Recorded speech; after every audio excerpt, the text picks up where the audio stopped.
January 3rd, 2019. This video is called China Syndrome, crossed out Fukushima Syndrome.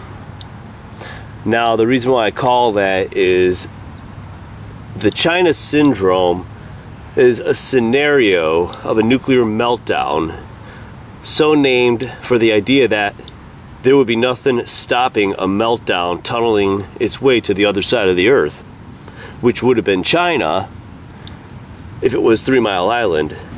Now, instead, I'm proposing that this needs to be changed to the Fukushima Syndrome, because this is not a scenario, this is reality. This is actually what's happening. The meltdown happened, the core melted, it's in the ground, and it's traveling. And TEPCO waited just too long. They should have brought the army in, dug the thing out, and a lot of people would have been hurt and killed, but it maybe would have stopped this runaway train. Now, let's zoom in on my make-believe core. That's the corium right there. It's a radioactive ash tray. And now what I'm going to show you is with TEPCO's own data on the Nuclear Emergency Tracking Center, you could see that the core is in the ground and it's going further away from their Geiger counters, and that is why the levels at the plant are actually going down. On paper, it looks good, but in reality, it's even worse, because I don't think there's anything we could do about it. Now watch this. This is the same scenario as what the graphs are showing.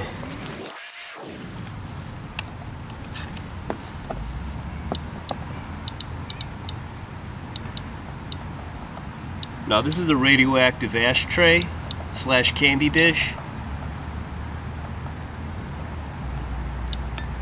And this is the scenario. We're going to pretend that this is the core, and if you see, it should go up to about 100 CPMs on a 30-second average.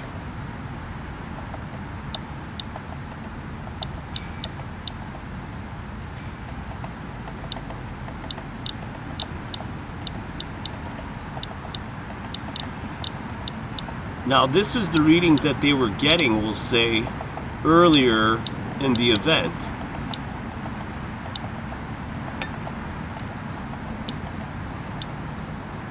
But since the core went down, so have the radiation levels. And the further away from the detectors, the lower the counts are going to go.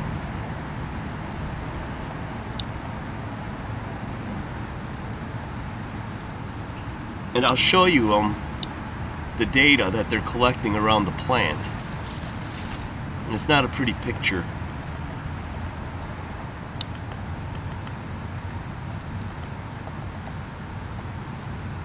Now, if we put that Geiger counter further into the source, into the ground, the counts will go up again. What's making the radiation levels drop is the distance from the radiation detector. That's all it is, plain and simple. So TEPCO should be called either TEPGLOW or TEPJoke,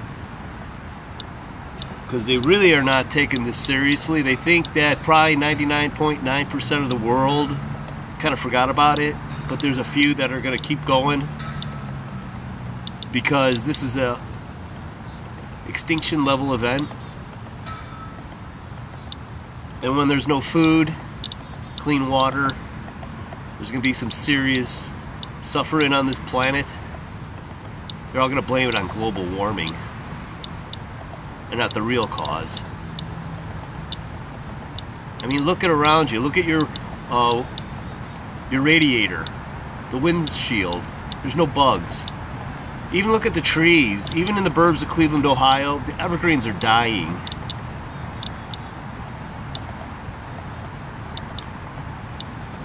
I think the cancer statistics are being hidden,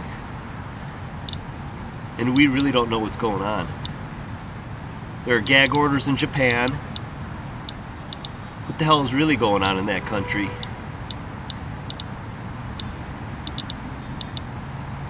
There are a few people that are still keeping abreast of the situation. Dana Durnford, A Beautiful Girl by Dana YouTube channel, Kevin Blanche, and others. So all you have to do is keep spreading the word, keep talking about it, even though your friends may say you're crazy. Forget about anything out of Japan. Whatever is harvested there, they have a higher threshold of radiation counts. So anything above that threshold, you know what? It's fit for the world, and they ship it out.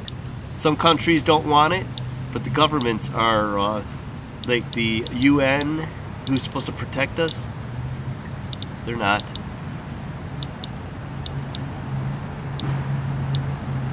So as these cores go deeper into the ground, they think it's going to be just forgotten.